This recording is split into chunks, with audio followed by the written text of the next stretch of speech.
Miss Carmichael, please. Dr. Peterson is ready for you. Awfully sorry I have to go. Had a perfect hand. Would have beaten the pants off you. Harry will take you, Miss Carmichael. Oh, thank you. Watch her carefully. Don't take your eyes off her.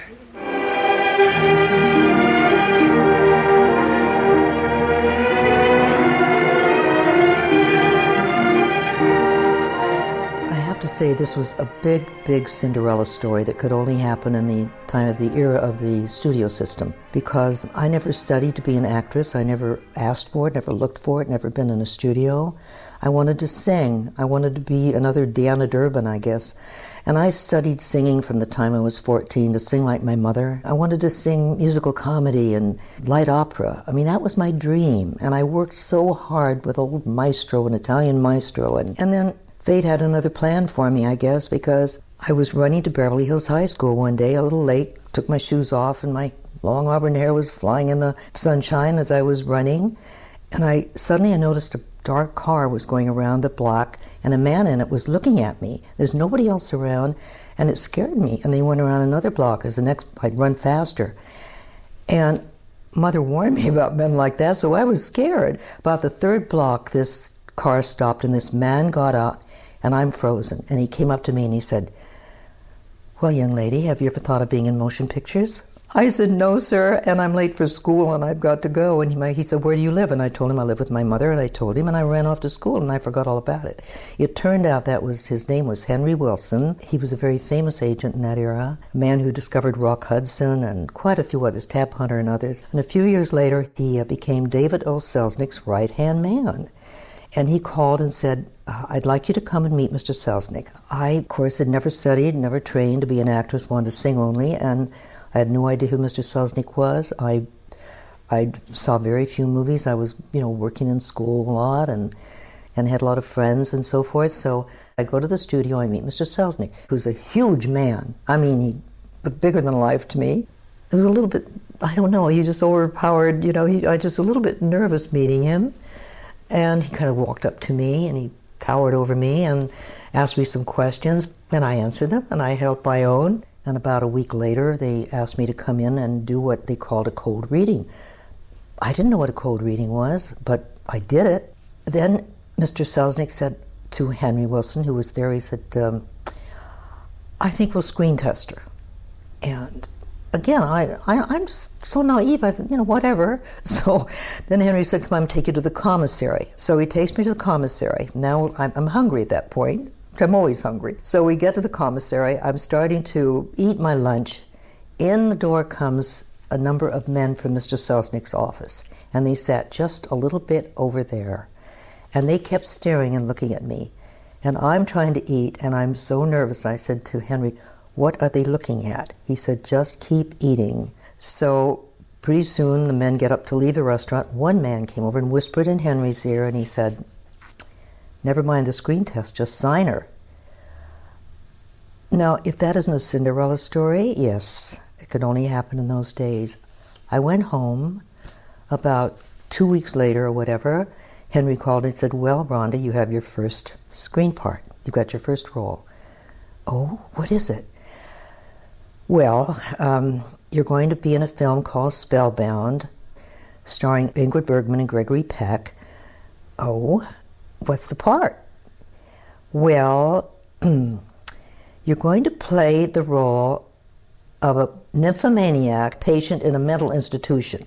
I said, "A what?" I didn't know what a nymphomaniac was. I had no clue.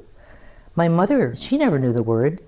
So we went and looked it up in the dictionary, and that's the only way that I knew what a nymphomaniac was. And all I knew, Mother said, "Well, at least I know it isn't typecasting." Hitchcock was so sweet to me because I was so untrained.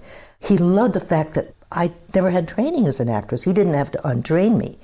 So he took my arm, and he took me on the set one day, and he took me aside said some nice things to me to just make me comfortable. He said, "Remember that when you read those lines, I was there in the office?" And he said, "You did beautifully. You'll just do great." So just whatever he said, I felt very comfortable with him. He introduced me to Ingrid Bergman. Now, Ingrid Bergman comes to me. She's very tall, and I'm tall then. And Ingrid looks at me, and she goes, "Oh, oh, at last, eyeball to eyeball, because Ingrid never could look anybody eyeball to eyeball. Of course, Gregory Peck was tall, so it was great. So she was delighted meeting me, and I was 5'8", and she was 5'9", or something, I don't know. But she was very sweet to me. I always appreciate her, and so was Hitchcock to me, gracious. The only thing, he never told me how to say my lines. They were lines way beyond my years, and I inherited some innate God-given gift that gave me the ability to say the incredible lines that were written for me for that film. And somehow Selznick loved the fact they were just coming out of me correctly and spitting them out and meaning them. You're right. Been lying like mad. I hate men. I loathe them. When one of them so much as touches me, I want to sink my teeth into his hand and bite it off. In fact, I did that once. Would you care to hear about it? The only thing Selznick helped me with was he said, instead of walking in the door normally into the doctor's office, try just slithering around the door jamb and sliding down on the chair arm and just staring at her. You know what? It just set the pace for me to say the lines I had after that. It just did it. Psychoanalysis. It blows the pants off me. Lying on the couch like some dreary nitwit telling all. You don't really expect to get anywhere listening to me babble about my idiotic childhood. Really. I look back and I realize that how fortunate I was to start like that. Because Selznick, with the great films he made, he gave me that role. I was under contract. He gave me a 7-year contract right away. Then he sent me over to RKO. He gave me on loan out for Spiral Staircase, an incredible cast, top cast. And then I did Out of the Past, which is the #1 top noir film out there today, I think. I mean, it was incredible. That's all part of the Cinderella story because I didn't ask for anything except I guess God blessed me with it. After the film was over, Ingrid went to entertain the troops in Germany, and she knew my young husband was there. And she was standing at the stage, and she said, if there's Private First Class Thomas Lane in the audience, I want him to come backstage. And he was in the audience, and he wrote me about it and said what a thrill it was to meet her. She was so gracious.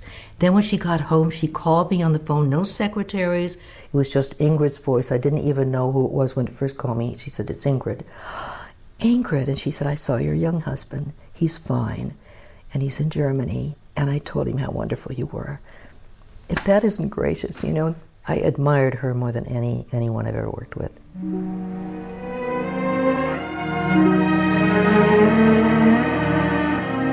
I realize in looking back, to make the films I did, to meet the people, mainly the people I worked with, it was thrilling for me.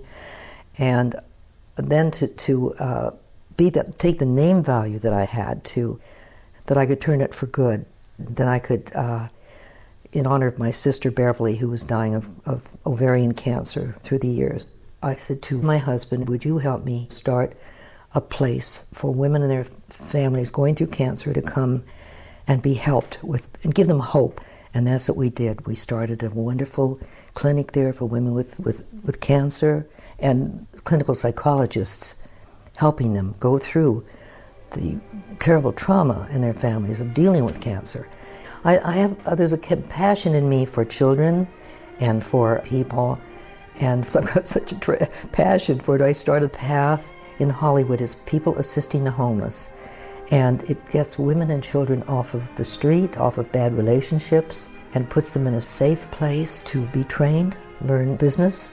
By the time they leave after 3 to 6 months, they have an apartment, a place to go, a job, and some money in their pocket. And their children have schooling. We had free medical care, not just a hand out, but a hand up, to get them back into life again. So that's where my heart is. And life is very exciting for me now, and I'm just very grateful.